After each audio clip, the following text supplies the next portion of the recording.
thought you needed proof. You saw her bathing on the roof, her beauty in the moonlight overthrew you. She tied you to the kitchen chair, she broke your throne and she cut your hair, and from your lips she drew the hallelujah. Hallelujah, hallelujah, hallelujah, hallelujah.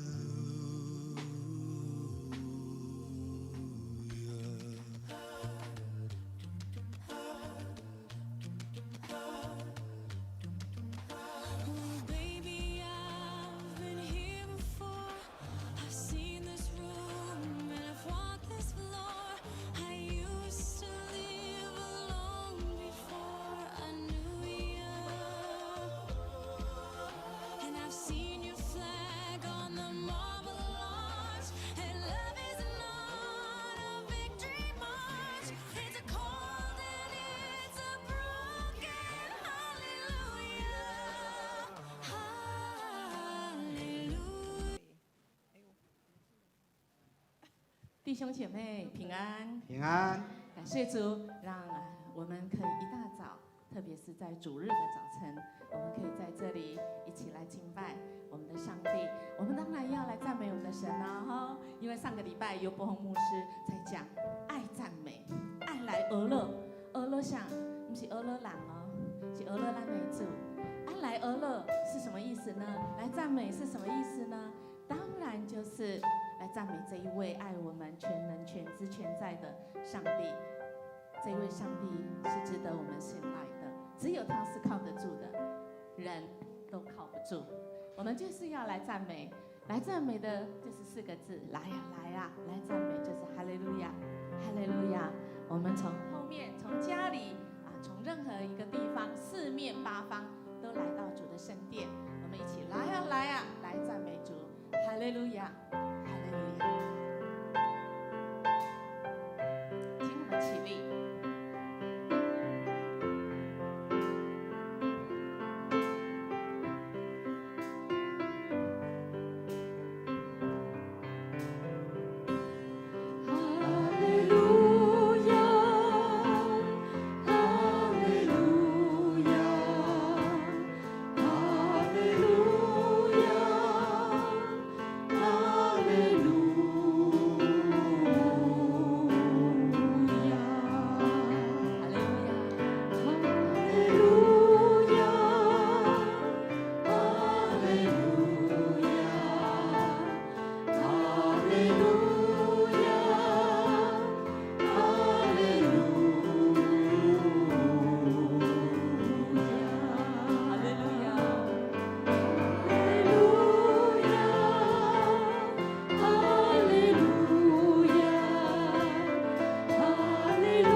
神在我们身上所作为那美好的事情，纵使目前可能还不美好，但是我们可以赞美这一位上帝，他的属性，他是慈爱，他是恩慈，他总是给我们再一次机会，他知道我们会偏离，就求神来帮助我们，透过他的话语，我们再次来经历神的恩典。我们一起来用神的话一起来宣告说：请耶和华用能力创造大地，用智慧建立世界，用聪明铺张穹苍。主耶和华，你曾用大能和生出来的膀臂创造天地，在你没有难成的事，所以你们当悔改归正，使你们的罪得以涂抹，这样那安舒的日子就必从主面前来到。弟兄姐妹，每一次打开电视，我看到中国大陆还有日本之前他们受到水患，现在中国大陆仍然有三峡大坝的这个危机，我总是心里真的是不知道怎么说的难过。我们今天在这里很安舒，甚至武汉肺炎，神都在那夹缝中保护保守我们到如今。我们有比他们好吗？没有。我们其实没有比他们更是义人，没有，我们依然自私自利自义。那是神何以怜悯台湾呢？怜悯你跟我呢？亲爱的弟兄姐妹，好不好？我们来到神的面前，我们先认罪，然后来赞美这一位神，这一位纵使我们还在罪中，就替我们死，为了是来救赎我们的这一位主。我们就赞美我们的主。今天让我们身体健康来到这里，可以来赞美神，好不好？我们一起大声开口到神的面前来赞美、来感谢、来认罪。哈利路亚！主，我们感谢你，主啊，谢谢你，主啊，你造天造地，主啊，你就是要来祝福这群按照你形象所造的人。主啊，我们真的是走偏了，主啊，我们自私自利自义，主啊，我们得罪了你，主，我们谢谢你给我们信实的应许。主啊，你说我们认我们的罪，你赦免我们的罪。主啊，你要除去我们一切的不义，让我们重新开始。主啊，我们恳求你来怜悯。主啊，也让我们知道，主啊，你是这一位从过去、现在到未来。主啊，你不改变，你持续爱我们，你不放手。主啊，你让我们因着你的义名，你引导我们走义路。主，我们谢谢你。这样子祷告，主，我们感谢主，我们谢谢你。因着主你的圣名，主你引导我们走义路，谢谢你用你的信实应允我们。我们认我们的罪，主你要除去我们的罪，除去我们一切的不义，让我们能够重新再来到你的面前。从一个礼拜的新的开始，一个礼拜的第一天主日第一个早晨来到你面前，我们就是来赞美敬拜你。你是使我们可以重新开始的主。我们这样祈求祷告，奉耶稣基督的名求，阿们。我们要继续要为我们的国家城市来祷告，我们一起来领受神给我们的提醒跟应许。好，我们要请有同工来帮忙一下，主的圣手扶持来带领我们，除了带领我们个人，也带领我们的国家、我们的群体。我们一起来领受，请或哉那些称恶为善、称善为恶、以暗为光、以光为暗、以苦为甜、以甜为苦的人。或哉那些自以为有智慧、自看为通达的人。王的心在耶和华手中，好像垄沟的水，随意流转。人所行的，在自己眼中都看为正，唯有耶和华衡量人心。亲爱的弟兄姐妹，我们有太多请坐。我们有太多的时候，真的是会被突然的事情吓到，不管是个人、我们的群体，或者是国家。我们意料想不到的时候，我们就可能跌倒，我们就可能遇到那个我们没有办法所承受的事。求神来帮助我们，使我们在我们的国家城市不至于遭遇太大让我们受不了、让我们无法应付的危机的事情。我们一起为我们的国家来守望、来祷告。我们一起开口，哈利路亚！主，我们感谢你。主啊，你再次提醒我们祸灾，主啊，主，我们需要为我们的这个国家这块土地美丽的宝岛，我们要来守望来祷告。主啊，我们真的是活得像我们还会持续活着，活得像好像我们不会死了一样，活得像我们好像不会跟你面对面，主你不会有审判一样。主，求神你来赦免。主啊，特别这块美丽的宝岛，主我们恳求你的恩，主啊，亲手来带领台湾这块土地。主啊，使我们回转来跪向你，主我们放下我们恶的事，主啊，让我们真是能够认罪悔改。求神你来带领台湾的文武的百官，主啊，不管是在哪一个角落，主啊，我们恳求你，让你的光来照我们，使我们转离我们的黑暗。求神你带领，拯救我们的主，我们感谢你，你是使人从黑暗中入光明，你是使人从死亡中可以得复活的主。主，我们恳求你来怜悯台湾这块土地。过去这一个礼拜，我们不管是在我们政府官员、立法院，在哪一个地方，主啊，我们心痛啊，主，我们相信你更是忧伤。主，我们恳求你来带领台湾。主啊，你的光来照台湾，使台湾的每个黑暗的角落，我们都远离我们的恶。主，我们就是单单可以回转来跪向你。愿主耶稣基督，你的慈爱在台湾的文武百官当中，使这些文武百官执政掌权的，主啊，让他们能够行公义、好怜悯、存谦卑的心，与主同行。主，谢谢你持续不断保护保守这块美丽的宝岛。我们这样祈求祷告，奉耶稣基督的名求，阿们。今天弟兄姐妹，爱我们的主，他在乎我们，他随时与我们同在。我们一起来领受神对我们说的应许，请耶和华必在你前面行，他必与你同在，必不撇下你，也不丢弃你。不要惧怕，也不要惊慌。是的，不管你在哪一个方面，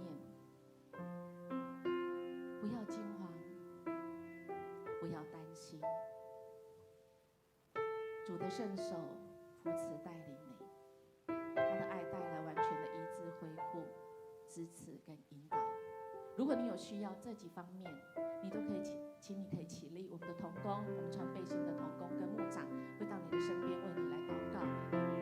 如果你有信心，你觉得我可以，那你就把你自己的手放在你的心上，你也可以举起你的手为你自己来祷告。如果你有需要代祷，请你起立，我们一起开声，我们都用我们的全人、全心、全意到神的面前，求神来为我们来祷告，我们到神的面前。哈利路亚！主，我们感谢你，谢谢你应许，主啊，你的恩，主啊，领导凡是愿意，凡是到你的面前的，主啊，你要来恢复，主啊，你要恢复当初你所创造我们一切的美好，主啊，我们凭着信心，主啊，到你的面前来恳求，主啊，我们恳求你来恢复我们，主啊，恳求你来医治我们，主啊，我们恳求你在这个样的世代当中，主啊，你成为我们稳定的力量，主啊，这个世代让我们惊慌害怕，主啊，你成为我们的勇气跟力气，主，我们谢谢你，主，谢谢你爱我们，主啊，谢谢你，因为你自己应许我们说，主啊，你的供应是使我们得胜有余的，主啊，你医治你的百姓们身心里都要健壮，在灵里我们都要兴旺，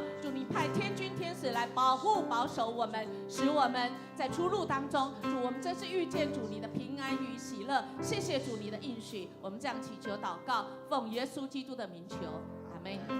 弟兄姐妹，我们要为主日来祷告，我们领受神今天在主日当中要给我们的主，我们一起来宣告，请求他按着他丰盛的荣耀，借着他的灵，叫你们心里力量刚强起来，使基督因你们的信住在你们心里，叫你们的爱心有根有基，能以和众圣徒一同明白基督的爱是何等长阔高深，并知道这爱是过于人所能测度的，便叫神一切所充满了你们。弟兄姐妹，我们要为个人跟教会的事工，我们也要一起来祷告，为暑假青年从今天晚上开始就阿嘎培的夏令营，我们的青少年跟青年同工就进驻也为宣教基金委员会求神来带领，赐给智慧跟这个力气跟体力，主也让他们在服事当中遇见神的爱我们也为牧者团队使我们在团队在服事的时候有信心有力量，跟我们的家庭以及我们的身心灵健康，团队可以合一。弟兄姐妹，我们请起立，为我们今天我们的主日，我们刚才所提的这件事情，我们带到神的面前，我们开口跟神来求。哈利路亚！主，我们感谢你，谢谢你在主日的早晨，主你再一次用你的话语，你的话语是又真又活，是带给我们的生命，再一次被主你来激励。主也让我们再次聚焦在于你。主，我们知道我们活着一生的意义是为主你活，因为主你为我们死。主，我们愿我们今天早上的敬拜，主我们在这里的服事都仰望你，求神你伸手扶持，让我们所做的可以来荣耀上帝，可以来对人有帮助。主，我们谢谢你。主，我们谢谢你。愿我们的祷告在你的面前，主你都必听必垂听。主，你也已经预备要来带领我们，是超过我们所求所想的。愿今天的敬拜献在你面前，求神你来悦纳。我们要用主祷文一起来祷告，这样说：我们在天上的父，愿人都尊你的名为圣，愿你的国降临，愿你的旨意行在地上，如同行在天上。我们日用的饮食，今日赐给我们，免我们的债，如同我们免了人的债，不叫我们遇见试探，救我们脱离凶恶。因为国度、权柄、荣耀，全是你的，直到永远。阿们。你们要赞美耶和华，耶和华本为善，要歌颂他的名，因为这是美好的。各位弟兄姐妹，让我们一起敬拜，我们一起同心来赞美。歌词：全心感谢，全心赞美，进入你的院，真心颂赞，献上为祭，是最尊的果子。在你里面一无挂虑，喜乐满溢，常常感谢，不住祷告，盼望在于你。我要全心赞美，跳舞颂扬你。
人捧你，一人捧你，欢呼神永不息。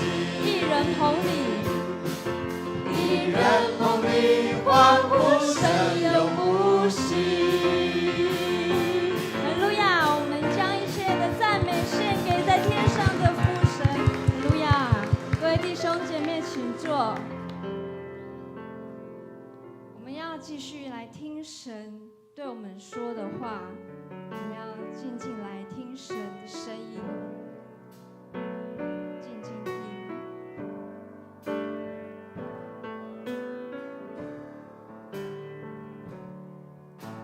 静静听，我要静静听，我要侧耳听声音。静静听，他在静静听，我的牧人认得我声音。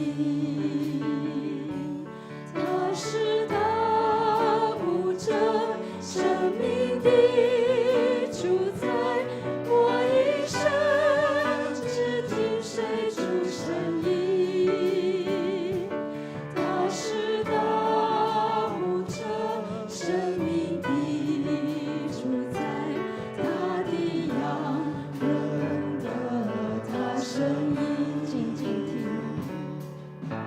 静静听，我要静静听，我要侧耳听出声音。静静听，他在静静听，我的牧人认得我声音。他是大牧者，生命的主宰，我一生只听随主声音。他是大牧者，生命的主宰，他的羊认得他声音。现在请让我们把眼睛闭起来，让我们安静我们的心，我们来听听神要对我们说什么。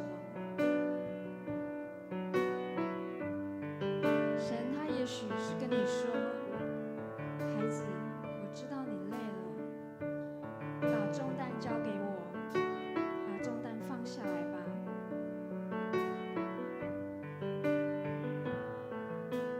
神他也许是在说，孩子，我需要你出来服侍吧，不要小看你自己。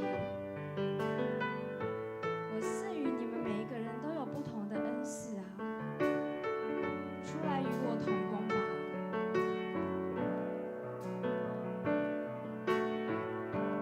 我们凡事要交托神，凡事要祷告。因为神他认得你的声音。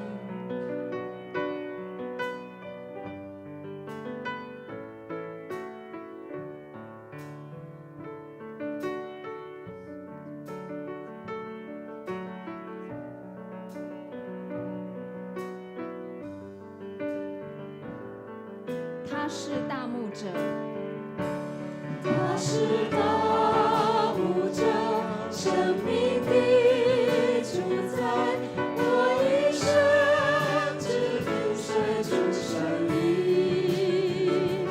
他是大牧者，生命的主宰，他的羊认得他声音。他是大牧者，他是大牧者，生命的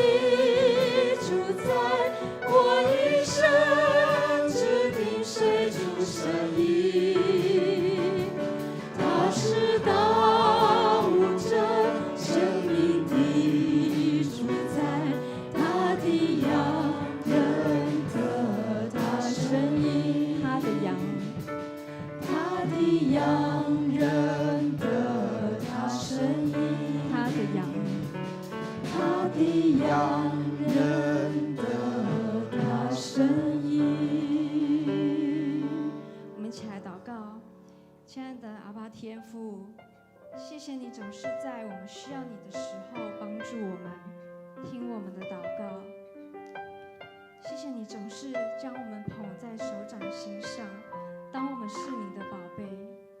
阿爸天父，我们愿意回报你无比大的恩典，我们要献上全心全人、全力为你的使用。我们这样祷告，是奉靠主耶稣基督的名求。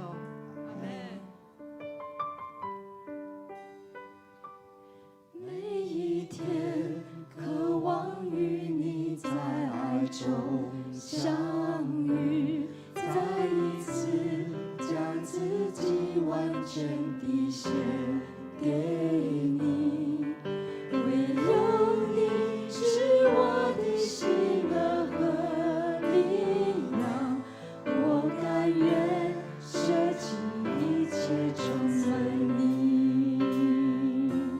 每一天渴望与你在爱中相遇，再一次降服在你大能荣耀里，唯有你是我的良人和恩友，我愿意一生敬拜荣耀你，将我全人献上当作活祭，以清洁的心单单侍奉你，愿你旨意真正在我的生命里，就像灵更新掌管我一生。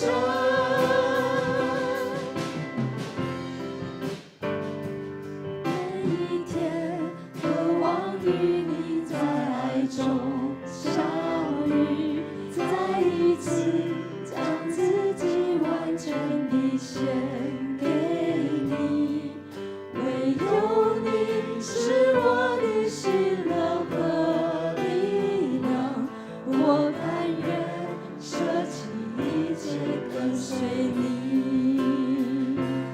每一天渴望与你在爱中相遇，再一次降服在你大能荣耀里，唯有你是我的良人和恩友，我愿意一生敬拜荣耀你，将我全人将我全人献上当作活祭，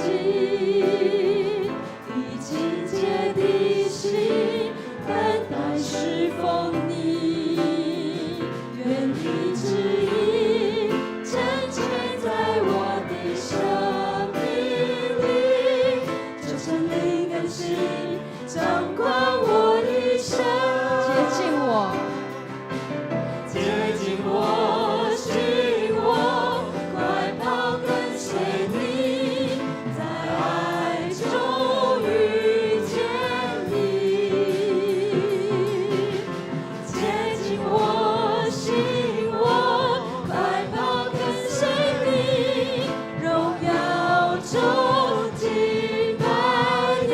接近我，接近我，寻我，快跑跟随你，在爱中遇见你。接近我，寻我，快跑跟随你，荣耀中敬拜你。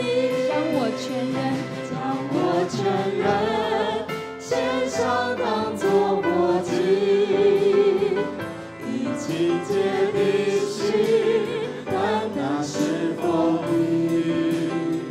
愿你旨意真正在我的生命里，就像灵更新掌管我一生。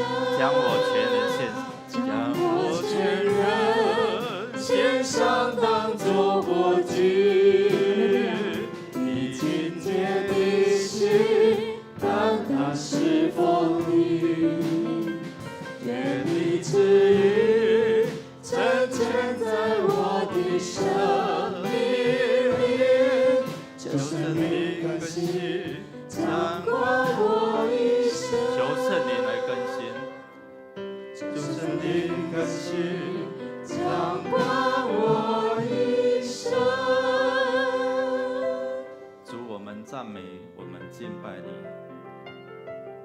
因为你是赏赐万有的主，你说有就有，你命立就立。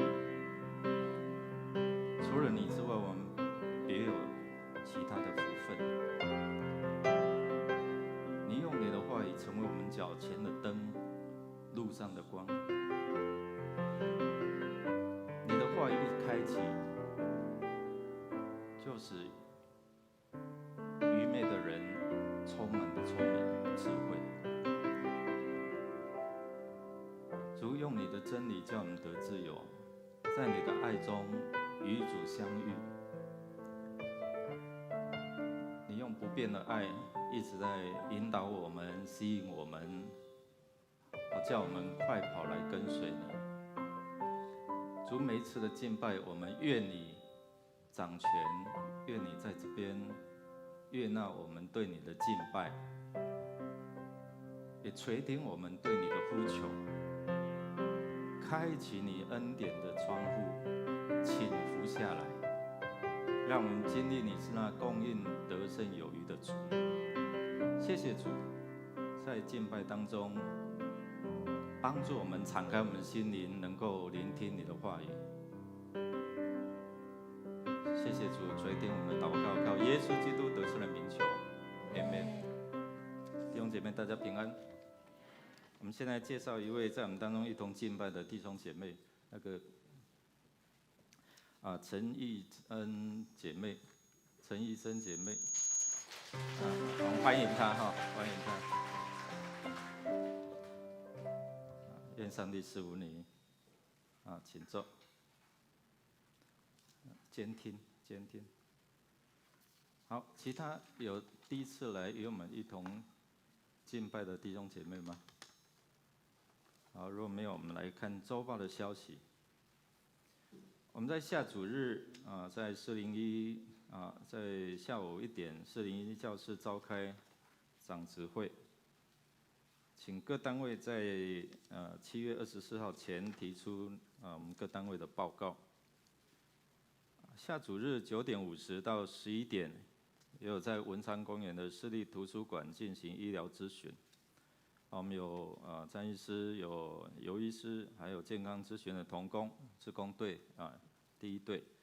欢迎我们当中如果有时间的，我们可以一起来参与透过我们的服务，让我们的市民朋友能够得到祝福，能够因此来认识教会。我们今天早上10点半会举行2020迦南儿童品格夏令营的差遣礼拜，所以今天有年轻人会进驻，大概我们的志工青年有40-50位，那他们下午6点半会入住，也呼吁我们的夏令营同工准时来出席。那因为这个椅子都要清空所以需要有弟兄姐妹的协助。如果你可以把时间分别出来那在下午6点半请我们一起在这边来协助帮忙特别你如果是志工，有志工的身份这个也可以列入在志工时数。我们在7月20号到25号在教会举行迦南儿童品格夏令营，所以我们请我们当中有指定报名参加的我们自备餐具、水壶还有睡袋，因为他们中午会有这样的休息。那7月20早上8点半前至教会报到。我们也邀请我们的家长参与在7月26号7月25号的亲子活动我们有邀请到钱玉芬老师一起来分享如何在我们婚姻上面可以得着祝福。那我们儿童牧区在8月2号举行户外亲子礼拜欢迎我们的亲子可以同行。如果要报名的，在7月26号前向我们的儿少青干事宇文来报名缴费。那参加夏令营儿童也可以向营会同工来报名。我们在社区我们7月25号早上10点半到12点，我们有邀请钱玉文老师来做亲职的讲座，主题是学习做称职的父母我们如何恢复我们做一个称职的父母这样的角色。那隔天就是7月26号也有洪桃梅老师透过游戏活动来提升我们的亲子之间那如果有要参加的，请携带7号篮球与软式的棒球欢迎。我们这个是开放的，可以邀请我们当中如果有小朋友的可以邀请他们带小朋友来，因为我们左脑右脑有时候小朋友已经失去这样的一个平衡像我看也是看那个孩子请他们翻个跟斗，他们很害怕但是经过老师这样的一个帮助他们现在就突破不会害怕那我们邀请这些弟兄姐妹，我们一起来参与好，那我们的奖学金生日助学金已经开始申请了预申请的弟兄姐妹你的子弟把相关的文件交给儿少青干事我们收件到9月20号。9月20号，我们有一个影片可以播放一下。这个礼拜不好吧？为什么？你下个礼拜要考试复习得完吗？可以大声一点。还有2个礼拜，一定看得完了。妈，拜托啦！人家大仙功课那么好，你跟他一样你不努力一点怎么跟得上？你都拿我跟别人比这样。我有在努力你都不相信我。不行，考完再去。考完就没有再演了啦。为什么别人的妈妈都答应，只有你不答应？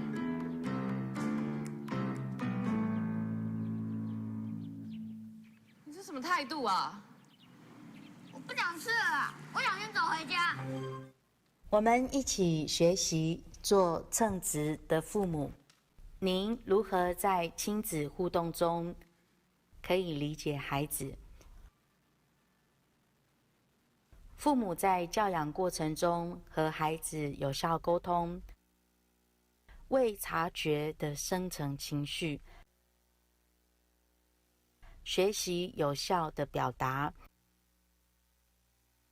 建立和谐的情感连结。免费亲子讲座，学习做称职的父母。7月25日，礼拜六，上午10点半至12点。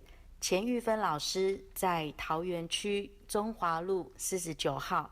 我们欢迎关心家庭，欢迎关心亲子，以及对教养有兴趣的民众，我们一起来参加，等你们一起来哦。好，我们这个是开放给外面的如果你有这些朋友可以一起来学习好，那我们来看今天周报的消息。对不起，我们看这个金句我们一起来念2遍来。这地方的人咸于帖撒罗尼迦的人，甘心领受这道，天天考察圣经，要晓得这道是与不是。使徒行传17章11节再一次。这地方的人咸于帖撒罗尼迦的人，甘心领受这道，天天考察圣经，要晓得这道是与不是。使徒行传17章11节。我们预备心来奉献，奉献是基督徒感恩的表现，出于甘心乐意。如果你来不明白奉献的意义，你可以不用勉强，你用祷告来表达你的感恩。我们用这首诗歌来回应主在我们生命当中的恩典，献上感恩。献上感恩的心归给至神全能神，因下独生子主耶稣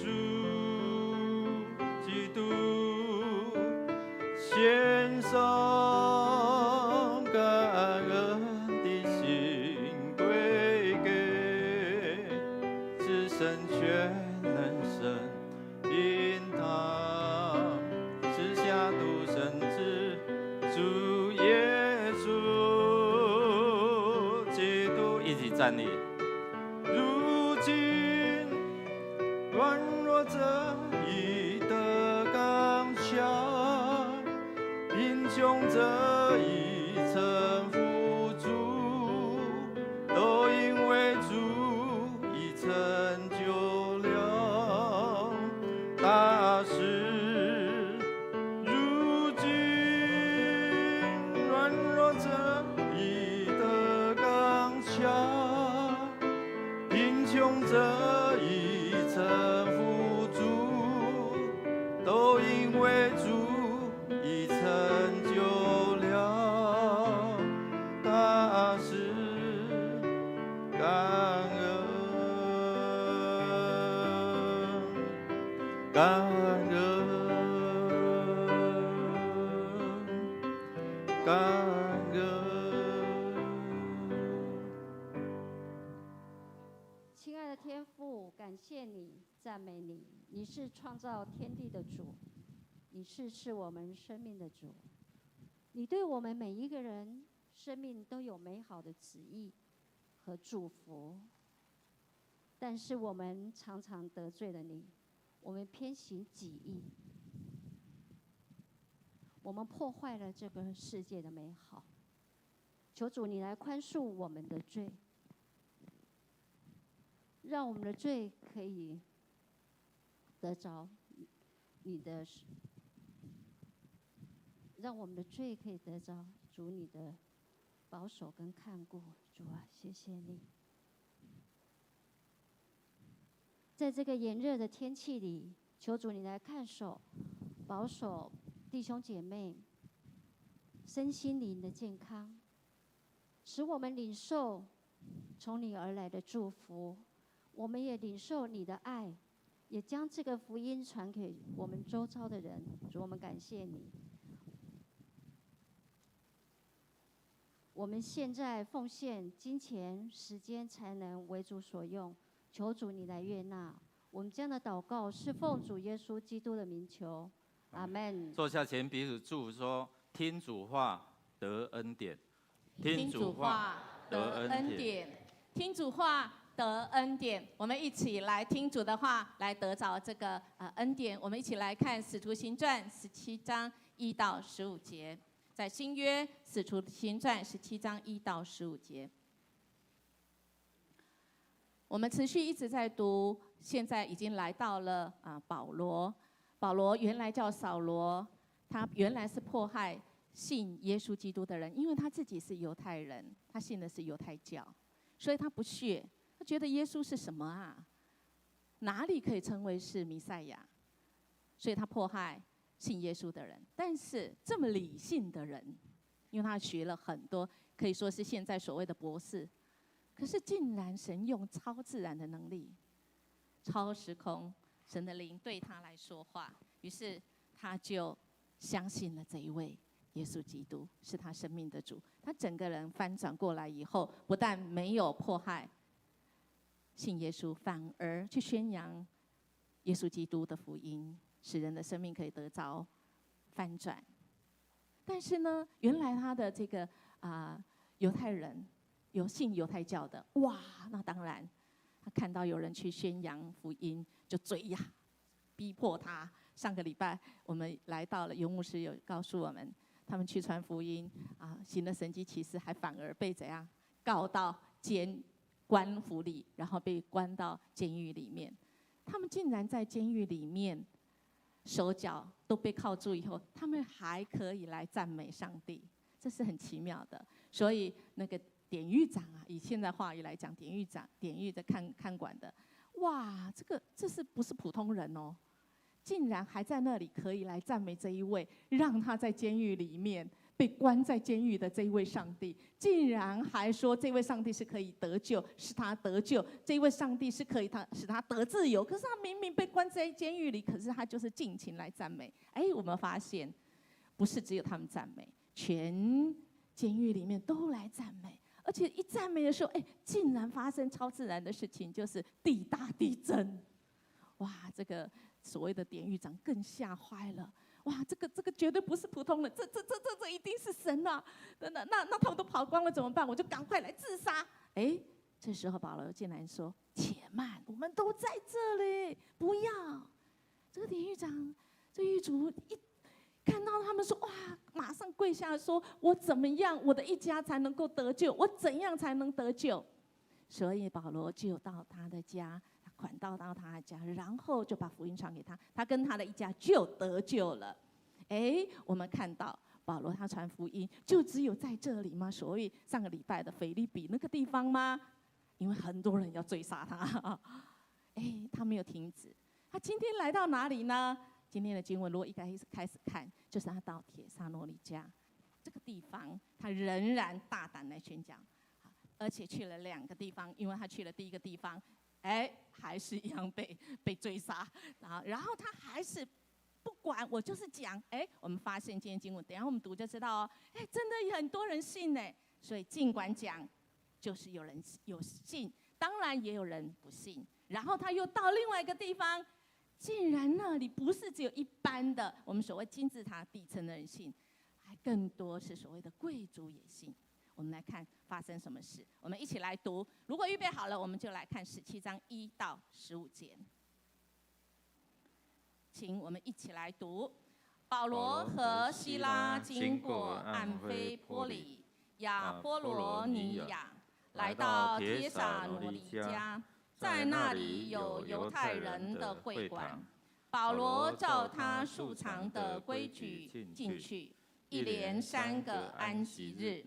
根据圣经与他们辩论、讲解和说明基督必须受害，从死人中复活。又说：“我传给你们的这位耶稣就是基督。”他们中间有些人听了劝，就跟从保罗和希拉，还有许多前进的希腊人。尊贵的妇女也不少，但不信的犹太人心里嫉妒，召集了些市井流氓，撒火成群，煽动全城的人关进耶稣的家，要把保罗和希拉带到民众那里。那些人找不着他们，就把耶稣和几个弟兄拉到地方官那里，喊叫说：“这些扰乱天下的人也到这里来了。”耶稣收留他们。这些人都违背该撒的命令，说另有一个王耶稣。众人和地方官听见这些话，就惊慌了。于是取了耶稣和其余之人的宝状，就释放了他们。弟兄们随即在夜间打发保罗和希拉往庇里亚去。2人到了，就进入犹太人的会堂。这地方的人咸于帖撒罗尼迦的人，甘心领受这道。天天考察圣经，要晓得这道是与不是。所以他们中间都有相信的，又有希利尼尊贵的妇女，男子也不少。但帖撒罗尼迦的犹太人知道保罗又在庇里亚传神的道，也就往那里去。煽动挑拨群众人，当时弟兄们便打发保罗往海边去。希拉和提摩太人住在庇里亚，送保罗的人带他到了雅典。既领了保罗的命，叫希拉和提摩太速速到他这里来，就回去了。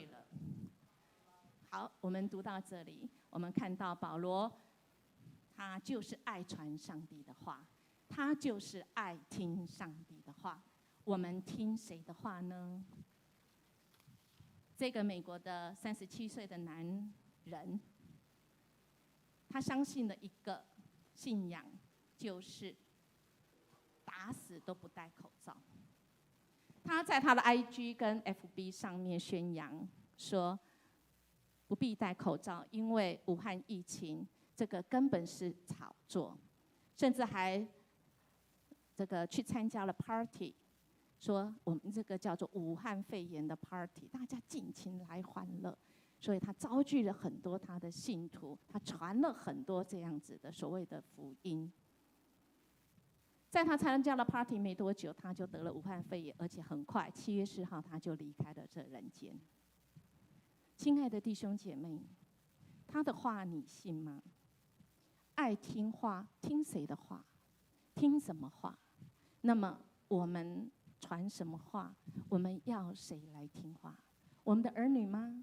就像刚才我们看的那个我们宣传的影片，我们叫我们的儿女说：“你就是听话，你这是什么态度？”是吗？我们听的真的是真理的话吗？我们的孩子真的爱听我们的话吗？我想，今天再次我们要领受，只有上帝的话是真正带来生命，而我们听懂了吗？还有，我们听懂了，我们也活出上帝的话语以后，我们整个人醒悟过来，甚至我们整个人被翻转，我们整个人在这世上就像一个闪亮的光，大有影响力。那我们去传吗？传上帝的话容易吗？传上帝的话怎么传呢？人家爱听吗？我们常常可能去传神的话，人家会说：“你说的是什么意思啊？”甚至于我们手上都抱着圣经，说：“阿伯这些的工商，主啊，你到底在讲什么？”特别我们实在是不明白。这保罗原来叫扫罗，他日子过得好好的。保罗他去传福音的时候，我们刚刚已经看，今天已经来到了17章，他一路都被追杀，这个人很怪，这个不是用理性我们可以去理解的。一个人去传了福音，他因为爱神的缘故，他就很爱传。可是为什么主啊，我爱传你的福音，但是我为什么一路都被迫害？这是什么道理呀？不是信耶稣就得永生吗？甚至还有人说信耶稣就有什么？就可以得牛啊！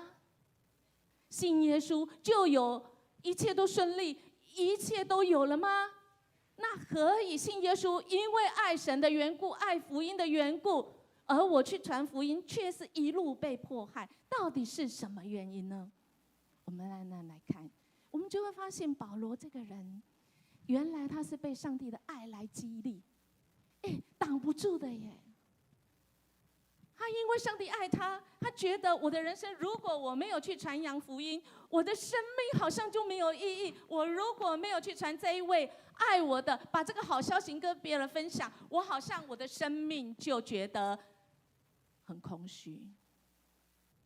这一位就是保罗，他因为爱的缘故，他不怕被迫害。而我们在想，这些犹太人原来是他跟他称兄道弟的，因为他每一次都会到犹太的会馆。我们从今天的经文，他照例去犹太的会馆，3个安息日，他每次都在犹太会馆被追着打，被追着打出来，然后被追着又到另外一个城市，又被追到另外一个城市。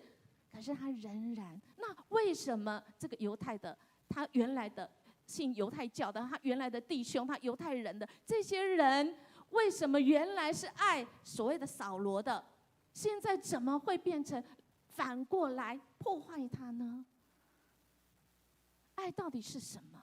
亲爱的弟兄姐妹，人生如果像 C.S. 路易斯说，有4种爱：有亲情，有朋友，有情人，有无条件神的爱的话，那么有人就会很嘲讽，对保罗说：“啊，你爱的可参戏啦，你自己找的啦，是这样吗？”亲爱的弟兄姐妹，保罗他所面对的，因着爱的缘故，他被迫害。我们呢？我们有因的爱的缘故被迫害吗？我们是哪一种迫害？是我们自己私人欲望的爱吗？还是我们因为爱上帝，我们实行上帝话语的真理而感觉被迫害呢？我们看到经文里，保罗他去到会堂里面，他就是这样。今天经文说，他带的这些犹太人的会堂，然后跟他们辩论啊，然后讲解，让他们明白呀。哎呀，既然神这么爱你，我还需要辩论吗？这个辩论有用吗？我们看这个保罗，我们现在都知道，尤牧师也常常教我们，莫跟人辩啦，辩的关系都打坏了，辩论有什么用？不要辩论，先跟他什么关系性什么？哎，都忘了，哎，布道跟关系性什么栽培呀？所以不要辩论，因为辩论会带来什么？带来关系的撕裂。可是我们看到保罗何以他这么有智慧的，他这么有理性，他应该会判断啊。他以前都用辩论，都被追着打，他现在怎么还要到会堂去辩论啊？我们原来发现，他对犹太人，因为犹太人他们原来就有对这个摩西五经，他们有一些想法是实在是现在耶稣基督来了，应该要改变的，不是跟过去一样，不一样了。不要再讲以前怎么样，不要再讲传统怎么样，不是，现在已经来到了新约，不是在旧约的时候，这个新约耶稣基督为我们死，你要相信他，你就是生命就不一样，不是像过去一样去遵循律法，那些已经是没有用了。所以他就在那边跟他们辩论。当然有人相信，有人就控告保罗。或许你会说，哎呀，这保罗他怎么会这样子？他为什么要跟人家来辩论呢？我们要来看一个影片，这是一个心理学家他们做的实验，我们就可以了解保罗为什么心这么切，他为什么要辩论。可以大声一点吗？ Everyone else is.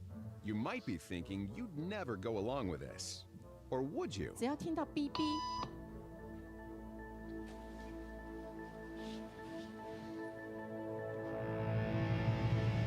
After just 3 beeps, and without knowing why she's doing it, this woman is now conforming perfectly to the group. 这紫色的女孩子，她是后来才进来。 But what happens if we take the group away? Elaine, please.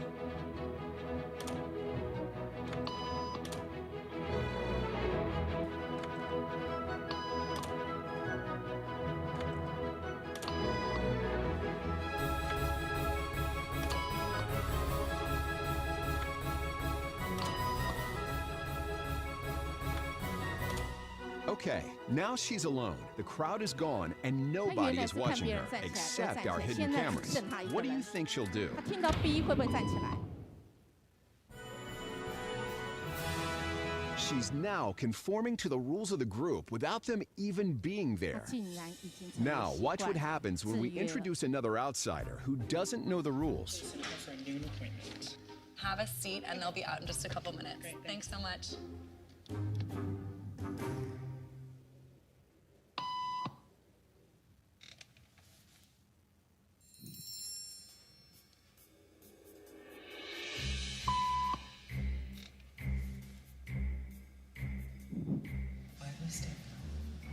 Everybody was doing it, so I thought I was supposed to.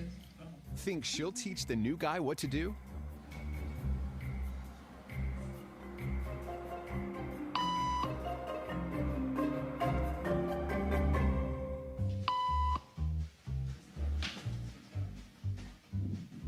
We kept the cameras rolling as more unsuspecting patients arrived.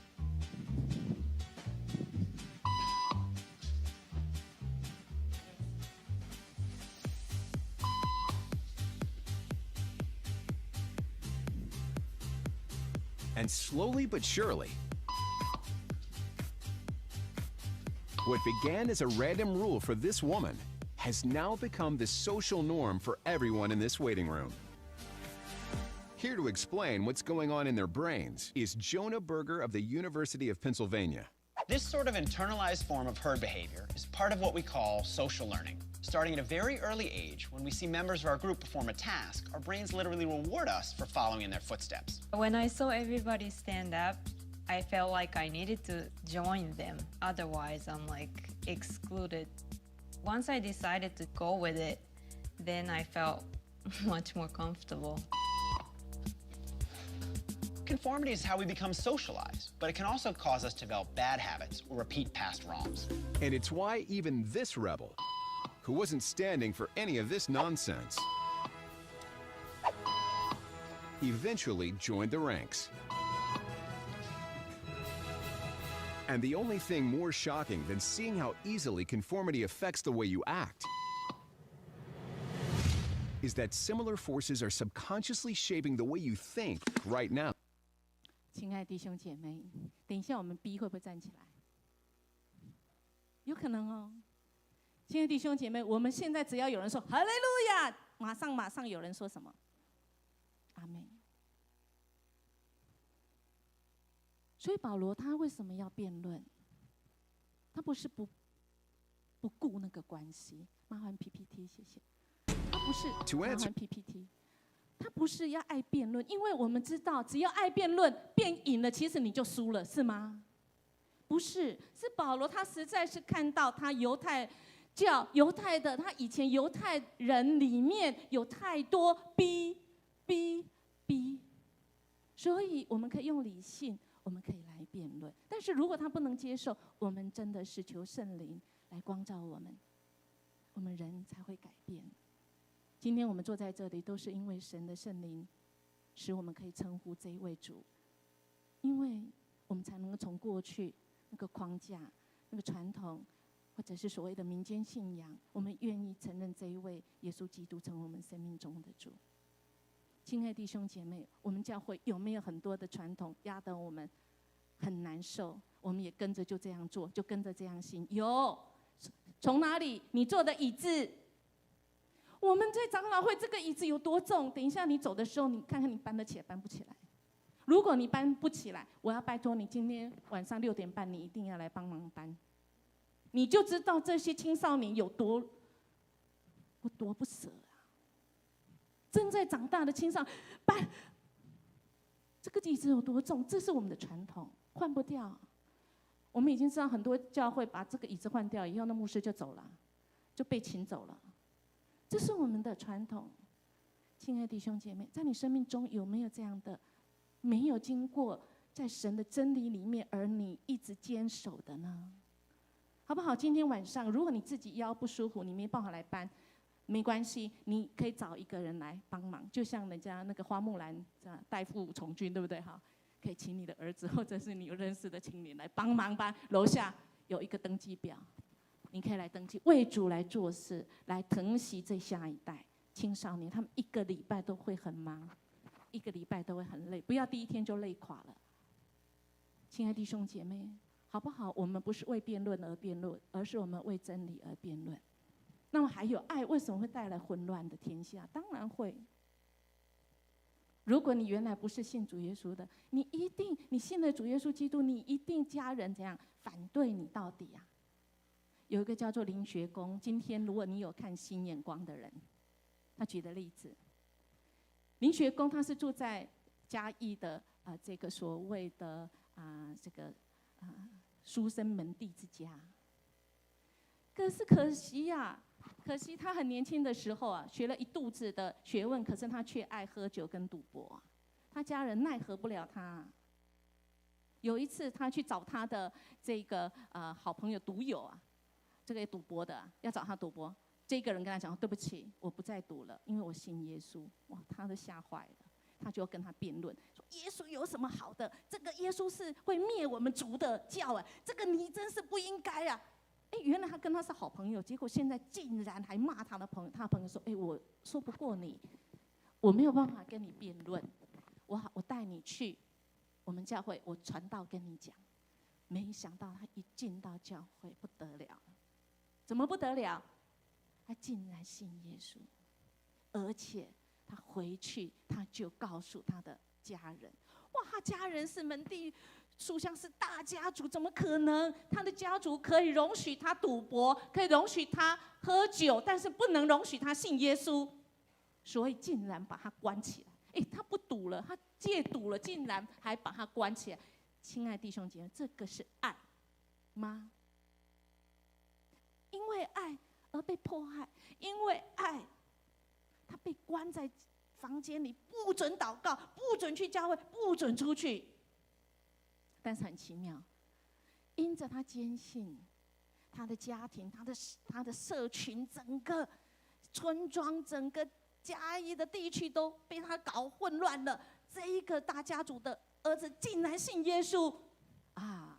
结果被一个人听到了，就是他总是在彰化地区、在嘉义地区传福音的一个外国人，他就会拿着一个什么上帝的儿子丢掉了，上帝囝胖去啊，上帝囝胖去啊！这个人是谁？梅间务宣教师听到了他的这个故事，他的见证，他就召他来跟他一起传福音。如果我们知道住在彰化、在嘉义地区，这个林学公牧师，他因着神的爱拯救他，他传遍了。虽然他在传福音的时候是扰乱了天下。亲爱的弟兄姐妹，如果我们的爱不是在真理里面，我们会说：你来乱了哟，爱来乱哟，结果会变成什么？爱乱来了，是吗？亲爱的弟兄姐妹，愿我们照神的话，主啊，你说什么，我愿意爱听，照你的话来做。怎么做？我们在经文里面看到保罗，他是爱弟兄的心，他一路上有属灵的荣耀伤痕，因为他被追着打，上个礼拜才被打，这个礼拜又要被告，但是他却有荣耀的战功，因为他不断传，就有不断的有人信呢。所以，亲爱的弟兄姐妹，只要你传，不一定是用嘴巴，我看到很多人都用他的行为。爱是很久忍耐，又有恩慈，神总是给我们再一次的机会。我们要爱圣经里面的真理，因为真理真的是叫我们得着自由。但是我们不是只有信字面上的意义。我们看到保罗出了这个帖撒罗尼迦以后，他到了，不管是在帖撒罗尼或到了下一个地方，他到每一个地方，他都怎样？他都以上帝的话语天天考察圣经，而且他带这些刚刚信主或听到福音的人，让他们知道这个道是或不是，不是只有字面上。因为在圣经里面，神的爱是真理，因为我们只喜欢真理，不是喜欢道理。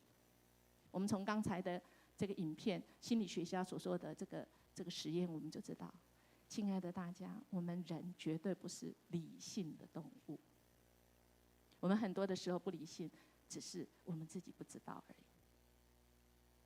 所以道理是不可靠，但是神的真理真的是叫我们得着自由，而且让我们活过来。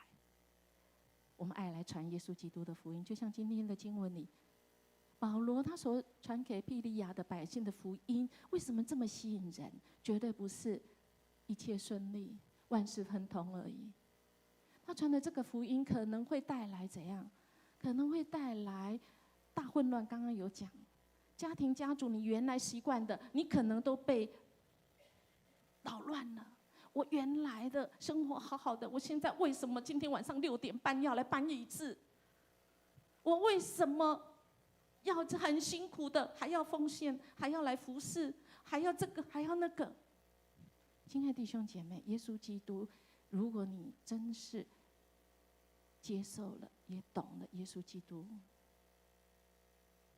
你相信了他，你就会知道，圣经的话让你整个人可以亮起来。这个人叫做佩提，他是印度的精英，他在印度做研究所研究的时候，他的家庭，我们知道印度信300多个这个神明，而他是所谓的学霸，可是他在一段时间以后，他困顿了，因为他怎么研究就越研究越不能解，越暗，然后就像他后面的背景一样，他整个人都暗淡，甚至他走不下去，他觉得人生没有意义，这研究这个是干什么？他甚至觉得很挫折，已经到他活不下去了。就在这个时候，他去学校研究院的时候，在路上有人给他薄薄的一个基甸的发的圣经，里面只有新约。他哪里看得懂？他从来没有人跟他讲过福音，谁敢跟他传？没有人跟他讲。但是基甸会的圣经就发给他，他就不好意思拒绝，他拿着就走，丢在角落。可是就在他最难过、一片都黑暗的时候，很奇怪，那本圣经就亮，一直叫他，他就把它拿起来。欲罢不能。读了以后，他整个觉得怎么会有这种福音啊？怎么跟我这个印度教的300多种的都不一样啊？他从新约、马太福音，他一直看，他以为要从第1页一直读，一直读，读到半夜，他妹妹醒来到他房间看说：“姐姐，你怎么整个脸都亮了？你刚发生什么事？”佩蒂说：“我要信这本圣经说的耶稣基督。”当然，我们知道，当他决定要信耶稣基督的时候，他所带来他家族的，哇，你可以知道，扰乱了他家所有的一切。他就从此宣扬上帝的福音。他是一个很好的管理人员哦。他说他的管理的智慧从哪里来？当然从圣经而来。亲爱的弟兄姐妹，我们去传福音，可能会跟保罗一样，很多的搅扰，我们可能会打乱很多人的秩序，甚至我们自己的秩序。我原来规划的不是这样，或许我们讲了，也有人接受，有人不接受，而且还迫害你。我想，保罗今天再次告诉我们，我们就尽管传吧。人家爱不爱听是上帝的事，但是我们传不传是我们的事情，因为这个福音是可以使人罪可以得着赦免。这个福音是他住在我们，可以住在基督里面，主也住在我们里面，我们住在主里面，我们这个人就不一样，真的哦。不信你去传看看，我相信你坐在这里，就是因为你领受了这福音，使我们得着神的基业，而且使我们真的是罪得赦免，而且我们跟神一起从黑暗中到光明。我们一起来读这一句上帝给我们的话，请我猜你到他们那里去，要叫他们的眼睛得开，从黑暗中归向光明，从撒旦权下归向神。又因信我得蒙赦罪，和一切成圣的人同得基业。是有了神的爱，爱是凡事包容，凡事相信，凡事盼望，凡事忍耐。上个礼拜，谢谢小慧跟我们教会让我去台湾神学院进修1个礼拜。我在那里听到一个老师，他在牧会当中的一个见证。他说他刚刚去到那个教会的时候，有一个40几岁的妇人跟他说：“牧师，我要婚前辅导，你可不可以帮我？”牧师说：“当然可以啊，约哪一天来啊？”就婚前辅导来的时候，只有他一个人来。那新郎呢？牧师，这个我那个餐厅都订好了啦，那新郎换一下名字就好。亲爱的弟兄姐妹，要婚前辅导换一下新郎的名字，因为餐厅已经订好了。牧师3条线呐！来，你一定要先辅导才行。辅导以后才发现，好，那这样可以。那但是那个新郎说，我没得信哦，到教会可以哦，但是我没得给你信哦。那问题又来了，请问2个都再婚、都离婚的，不是丧偶的，请问可以在教会结婚吗？哎呀，传统，可以吗？有牧师头都很低，要是我也头很低。这个教会可以结婚吗？传统啊！讨论以后，这个不叫结婚礼拜，这叫祝福礼拜。OK， 好，然后祝福，真的是祝福他。但是这个新郎在结婚那一天，还是跟牧师讲：“我是来结婚的哦，我是不要来给你礼拜哦。”所以依然，他只载他开着他的宾士，在门口放他太太下来，他人就走了，不屑给你礼拜了。OK， 凡事包容，凡事忍耐，凡事相信，凡事盼望。阿妹吗？没有人敢讲阿门的哈，说哔哔哔以后的。亲爱的弟兄姐妹，1年多以后，这个新郎，这个摸头找牧师说：“牧师，拍谁哦？奇怪，原来那气焰跑哪去了？牧师是这样啊，我子女这个精神很混乱，整个人又臭又脏，少女那真的是听说我太太每个礼拜来都说教会有多神，然后那个耶稣基督可不可以给他处理一下？处理一下，这是什么话呀？牧师说凡事包容，凡事相信。好，来讲，服侍这个姐妹少女1个礼拜。这个少女看到她阿伯的时候，就是她第一个小孩，看到她阿伯的时候，竟然穿了少女从教会走出去，然后叫她阿伯。这个阿伯怎么样？牧师，我马上信主，我马上信耶稣基督。牧师说：“拍谁？就蛋嘞，不能这样就帮你洗礼，你一定要懂得真理，这不是义气，不是用换的真理，要明白。”感谢主，这个弟兄后来信主之后，你知道吗？他以前迫害别人不屑这个上面勒摆，现在他做礼拜以后，他发现门口都是一整排。送太太来礼拜，然后车子就开走；送太太来礼拜，然后车子就开走。他说：“牧师，我来做一件事，什么事？我以前就跟他们一样，送太太来，车子就开走。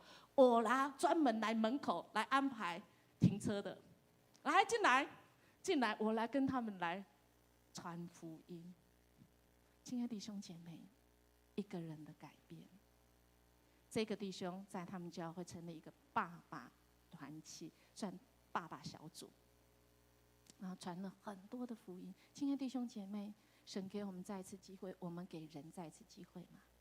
我们被什么绑住而说这个人可能没有希望呢？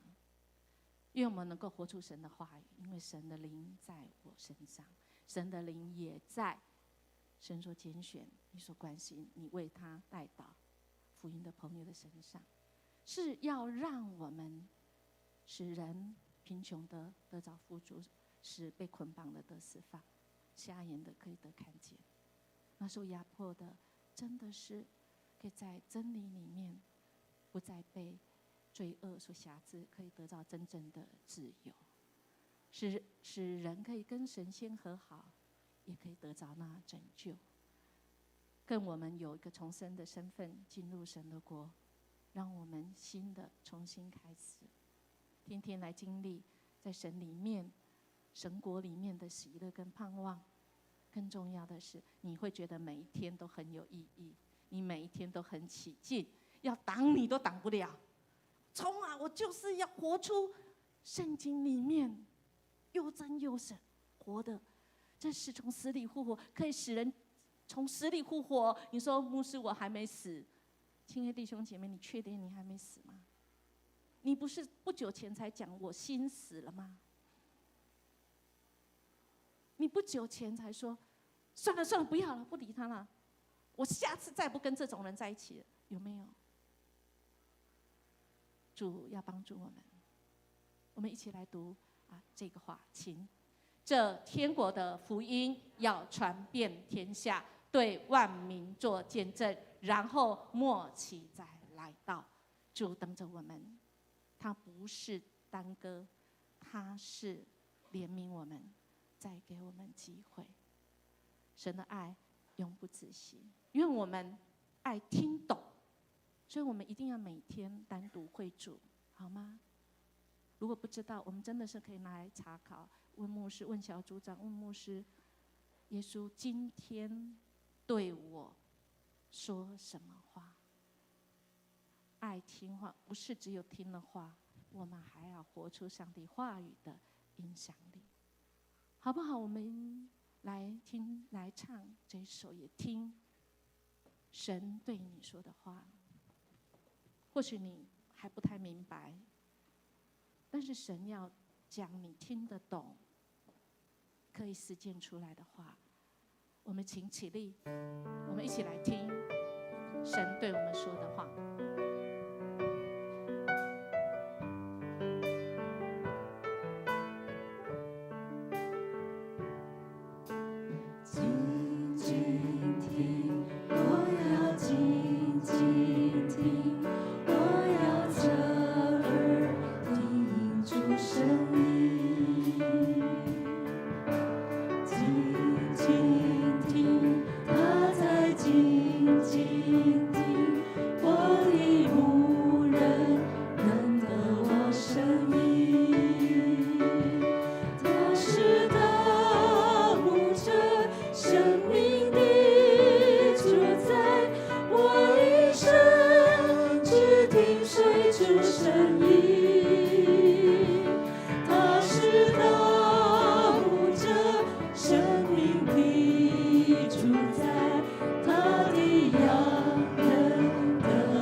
声音。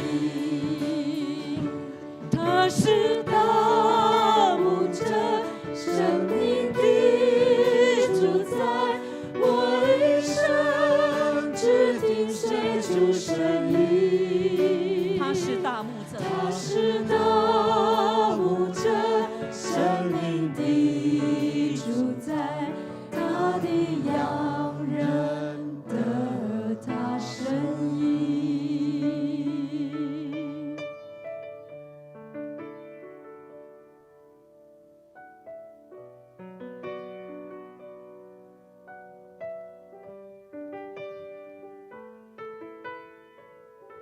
亲爱的弟兄姐妹，我们的大牧者听见你的声音。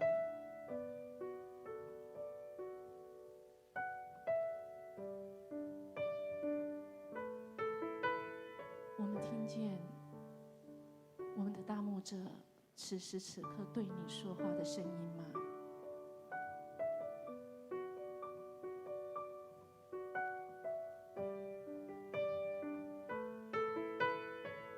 为我们钉在十字架上的主耶稣基督，他已经承担我们一切做错的事。只要我们愿意信靠他，相信他，他的钉痕手伸向你我，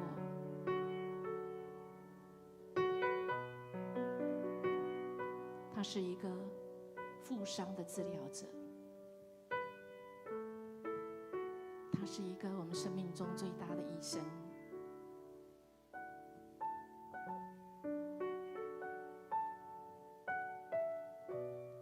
没有什么苦，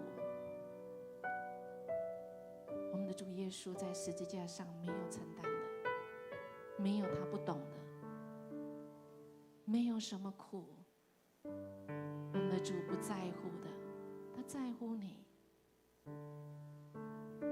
而且他不只在乎我们的主，他有全能，他有一切的办法，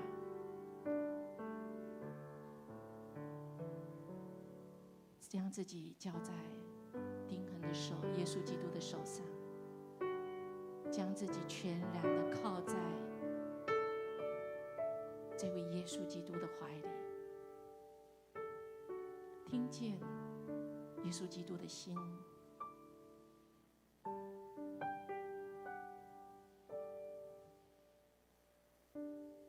他对你说：“孩子，我爱你爱到底，我必拯救你，拯救到底。只要你愿意交出你自己，信靠他，活出他话语里面使你复活的盼望。愿主耶稣基督拯救之恩临到凡是愿意喊主啊主啊救我的人身上，也临到我们所关心的至亲好友，我们所关心的每一个人，主也必要拯救。从过去到现在永远不改变的上帝，他的爱带来完全的医治、复合、支持跟引导。亲爱的圣灵，成为保护师，来保护保守我们，永远与我们同在。从这里出去，回到我们的家，回到我们工作的地方，回到学校，或者是回到任何一个我们所到的地方，主与我们同去，我们就成为光，我们就成为盐，我们有主的平安与喜乐，从今时直到永永远远。阿们。请坐。生命的主宰，我一生只听随主声音。他是大牧者，生命的主宰，他的羊认得他声音。他是大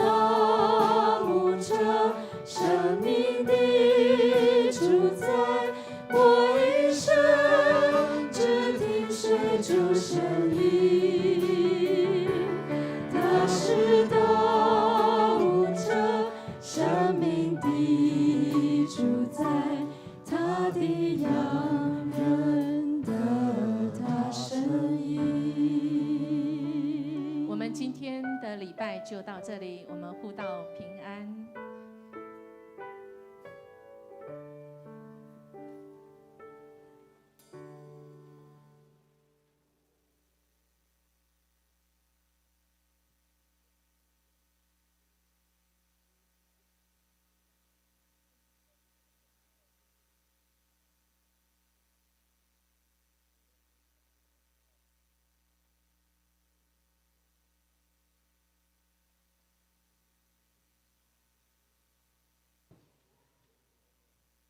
I've heard there was a secret chord that David played and it pleased the Lord. But you don't really care for music, do you? Well, it goes like this: the fourth, the fifth, the minor fall, the major lift, the baffled king composes.